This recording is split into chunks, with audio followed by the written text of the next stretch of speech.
Good morning students. Once again welcome in my class. This is your geography class, B.Ed semester 2. Geography method students, love you all students. हम लोग का last class में हम लोगों ने correlation पर चर्चा की थी. आज इसी विषय पर हम लोग चर्चा करते हैं. यही हमारा आज का टॉपिक है. आपको याद होगा लास्ट क्लास में हम लोगों ने जो चर्चा किया था उसमें हम लोगों ने इस बात पर ध्यान दिया था कि कोरिलेशन किसे कहते हैं एंड कोरिलेशन कितने टाइप्स के होते हैं. और जब हम लोगों ने देखा था 3 टाइप्स के कोरिलेशन होते हैं और इस पर हम लोगों ने चर्चा की थी. काफ़ी बड़ी चर्चा हम लोगों की थी and we have already discussed about the intra और vertical correlation of geography with a vertical correlation. Okay, so एक वर्टिकल कोरिलेशन की हम लोगों ने चर्चा कर ली थी. हम लोगों ने चर्चा की थी इंटर कोरिलेशन की या हॉरिजॉन्टल कोरिलेशन की चर्चा की थी. ये हम लोगों ने चर्चा की थी. हम लोगों ने सोशल स्टडीज़ के साथ, चूँकि जब हम लोग को हमारे सिलेबस में है, आपने देखा होगा हमारे सिलेबस में है कि भूगोल का संबंध अन्य विषयों के साथ, यानी the correlation of geography with other subjects. ये नहीं लिखा हुआ है उसमें कि correlation of geography with all the subjects या कोरिलेशन, जस्ट ऐसा नहीं लिखा हुआ है. आप देखिएगा correlation of geography with other subjects है. तो जब ऐसा है तो इसका मतलब है कि आपको अदर सब्जेक्ट्स के साथ देखना है, यानी आपको और हमको फोकस करना है कि कोरिलेशन जो है वो इंटर कोरिलेशन क्या है.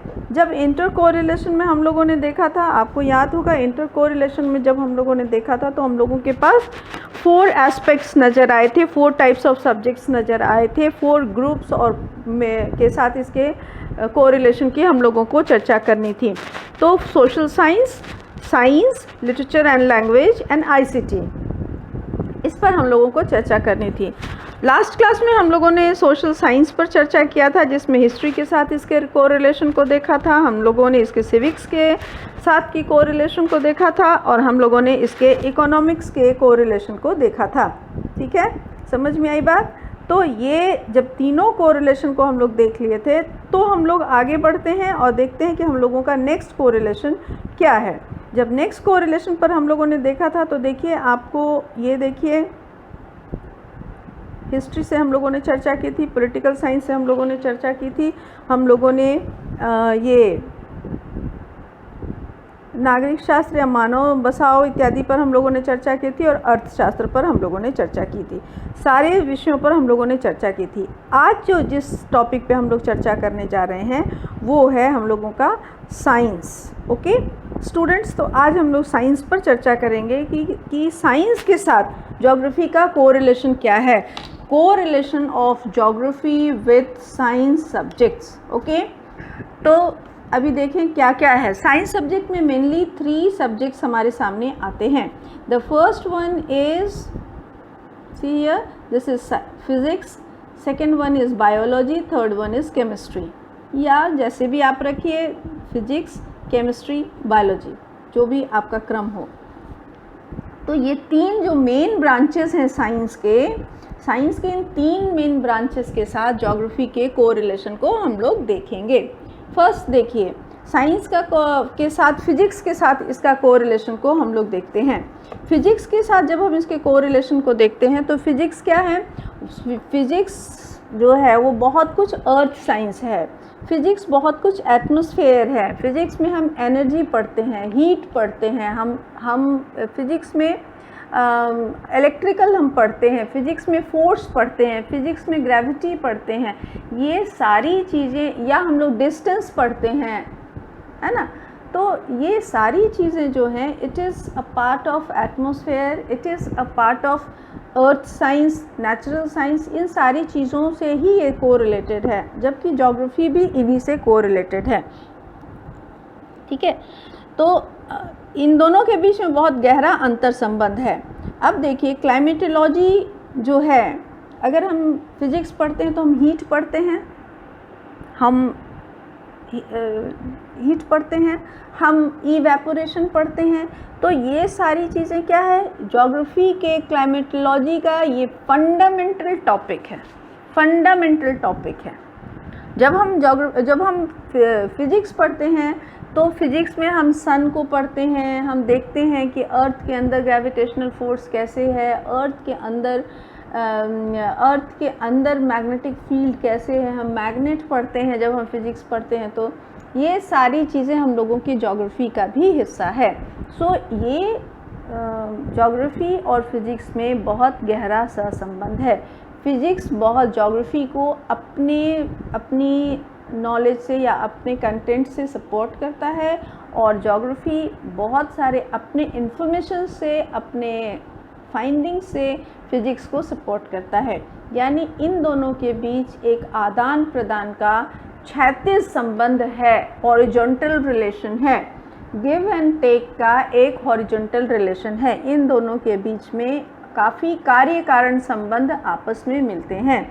अगर ज्योग्राफी बोलता है कि रेनफॉल किसी जगह में यहाँ पर इतना रेनफॉल होता है, अगर ज्योग्राफी ये बात बताती है कि किसी स्पेशल प्लेस में इतना रेनफॉल होता है, तो फिज़िक्स इस बात की व्याख्या करता है कि क्यों यहाँ रेनफॉल होता है। बिकॉज़ हीट जो है वो यहाँ पर ज़्यादा आता है, और ज़्यादा हीट होने से इवेपोरेशन ज़्यादा हो रहा है। इवेपोरेशन ज़्यादा होने से यहाँ पर ज़्यादा जो कंडेंसेशन वगैरह होता है, ये सारी चीज़ें एनवायरनमेंट में हो रही हैं, एटमॉस्फेयर में हो रही हैं, जिसकी वजह से यहाँ पर बारिश ज़्यादा होती है।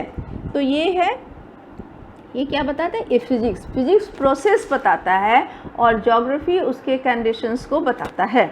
ठीक है, तो ये दोनों के बीच में आपस में काफ़ी गहरा सा संबंध है, या यूं कहिए कि कार्य कारण संबंधों से दोनों एक दूसरे से बंधे हुए हैं। ठीक है, तो ये फिज़िक्स है।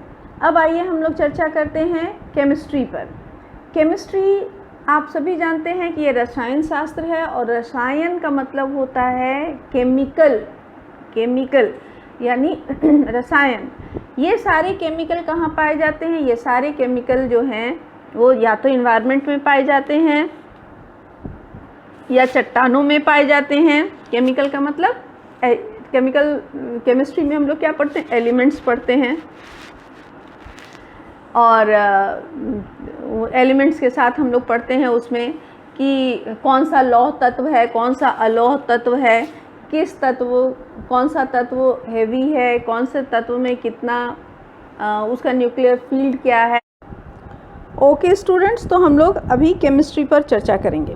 तो केमिस्ट्री जो है, इसके विषय में जब हम लोग बातें करते हैं तो हम सभी जानते हैं कि केमिस्ट्री के अंतर्गत हम लोग एलिमेंट्स पढ़ते हैं। हम लोग पढ़ते हैं कि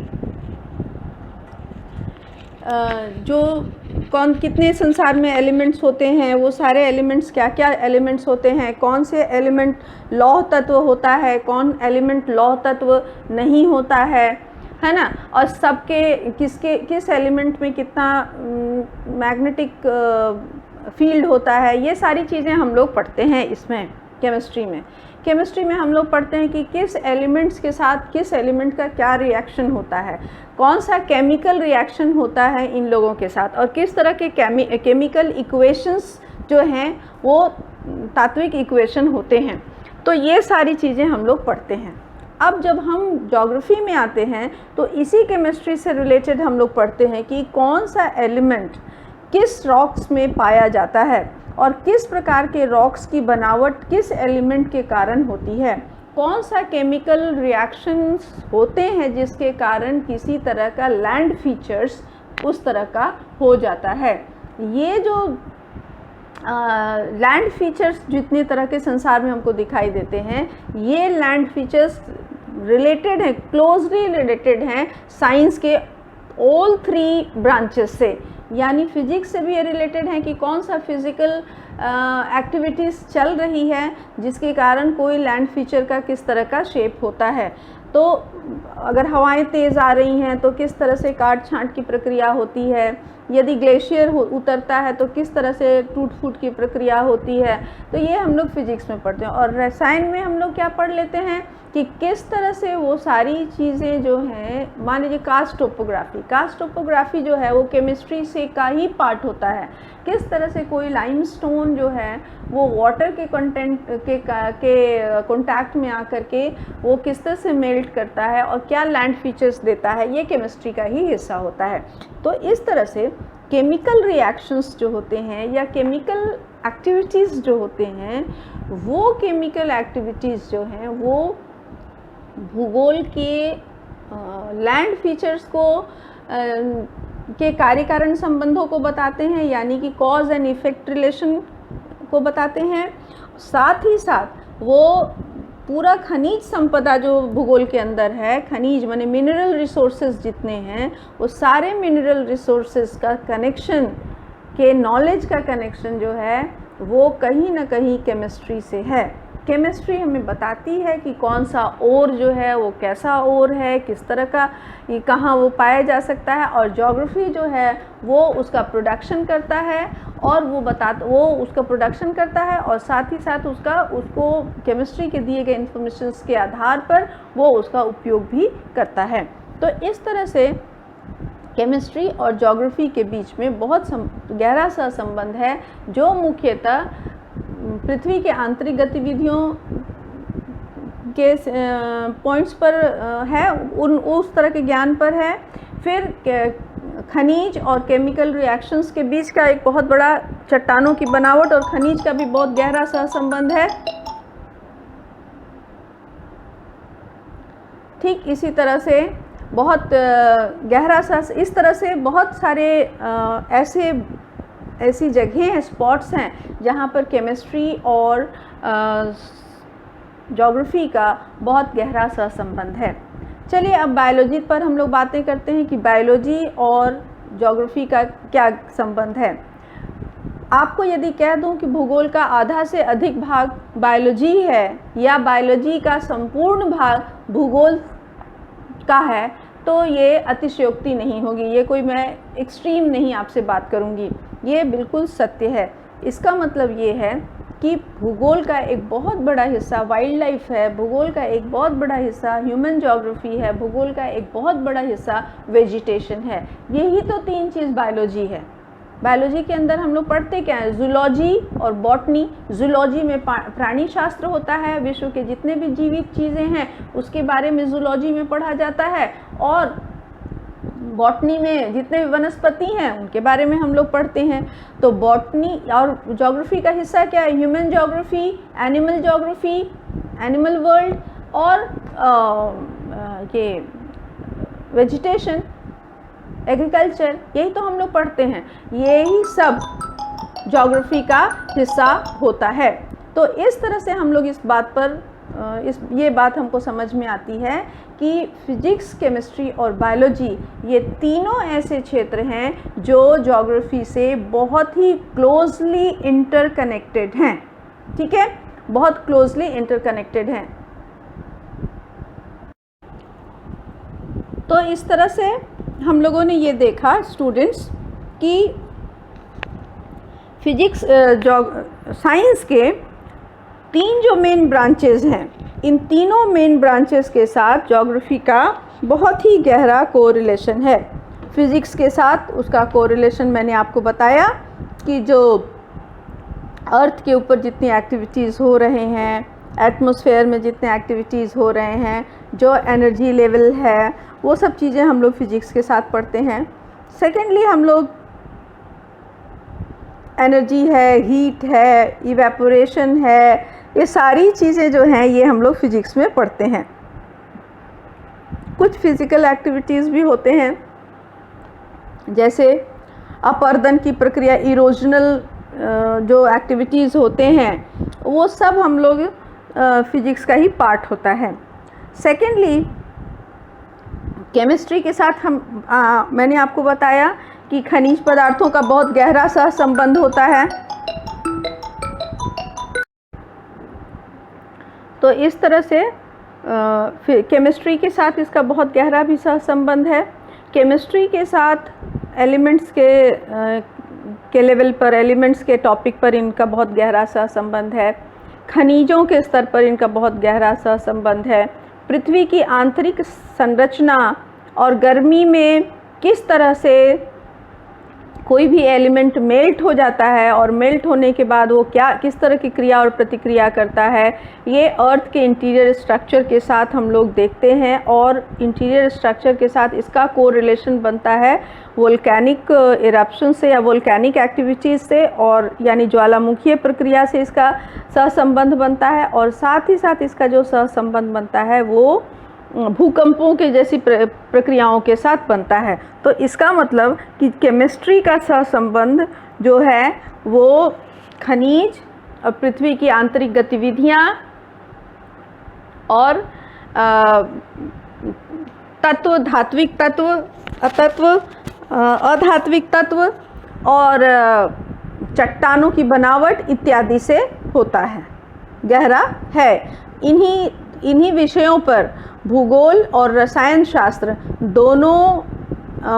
दोनों के ज्ञान आपस में एक दूसरे से लेन देन करते हैं। तो इस तरह से इन बिंदुओं पर इनका काफ़ी गहरा सहसंबंध होता है।